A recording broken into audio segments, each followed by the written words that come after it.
Don't ever trust your memory beyond the past 30 seconds. Everything behind your short-term memory is a lie. You keep forgetting the terror coming for us all. 30 seconds later, your long-term memory overwrites the terrifying truth. That is a gift, but I don't remember why. Do you ever feel like you've forgotten something awful? Awful enough to leave only a terrible itch and a terrible fib in the erased cavity left behind? The forgetting may be a biological defense mechanism, designed to protect the human mind from slipping into insanity when faced with a nightmare beyond mortal comprehension.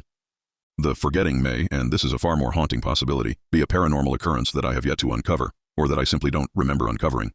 I think every last person has, at one point or another, experienced this thing, which wants to be forgotten. Maybe we all see it, film it, write about it.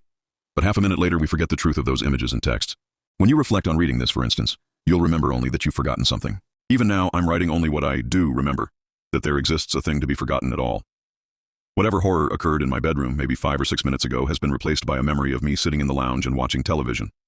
Yet I still feel a residual pang of fear. From here onwards, I will jot down my thoughts during each encounter with this forgettable terror before my 30 seconds run out, then try my best to make sense of the writings later. Something watches. No head, no body, gray dots, must be eyes, which is horrifying, but anything else would be worse. Any greater existential horror, like eyes in the room, only remember seconds of them watching, but maybe I've forgotten. Gray dots move, disappear into the black, reappear, like blinking eyes. Gray eyes. Nothing else. No, something I've already forgotten. Stop writing about these encounters. You don't want to know the truth about any of this. It looks and it eats, not with teeth, with gray light. Please. Scared. I want to forget, forget, forget, forget. This is another warning to stop writing about. Feels like a screw twisting into my temple. Saps my soul's strength. Why is this the longest 30 seconds of my life? Stop. Forgetting might seem like a mercy, but I must remember. I don't think I have much strength left for it to chew. It wants whatever remains of me. Soon We're not meant to notice. I did, and it slashed at my eyelid, bleeding, terrified. Those gray dots grow, glide to me, and I don't know how that sentence was meant to end seconds ago, but those gray eyes are gone now. Why am I still so afraid? I just forgot about this post. I'm skim reading the notes to refresh my memory while typing. What haunts me is that I already knew about the wound, the large laceration down my eyelid. However, I now have a long-term memory of my Labrador jumping up and unintentionally clawing me with nails at the end of its loving paw. That memory is a lie, isn't it?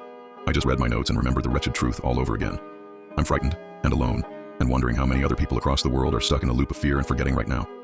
Is this the explanation for humanity's many sudden and unexplainable moments of anxiety? Do we all endlessly forget the cause of our seemingly baseless bouts of existential dread? My long-term memory continues to tell me one thing, but my own hand-typed admissions tell me another. And whenever I reread my accounts of past events, the real memories awaken momentarily within me. In my short-term memory, I once again recalled that the source of my underlying terror is those haunting, pursuing gray dots. 30 seconds later, the memory is overwritten with another lie. Why? For that matter, why am I even fighting the inevitability of this thing that watches and takes from me? It's all pointless, isn't it? After all, I bring you this account. But it's just like the other documented evidence that must exist out there. Historical books, online archives, and photographs. Our brains continually scrub out the truth. You may reread my post if you wish, but why bother? The specific details you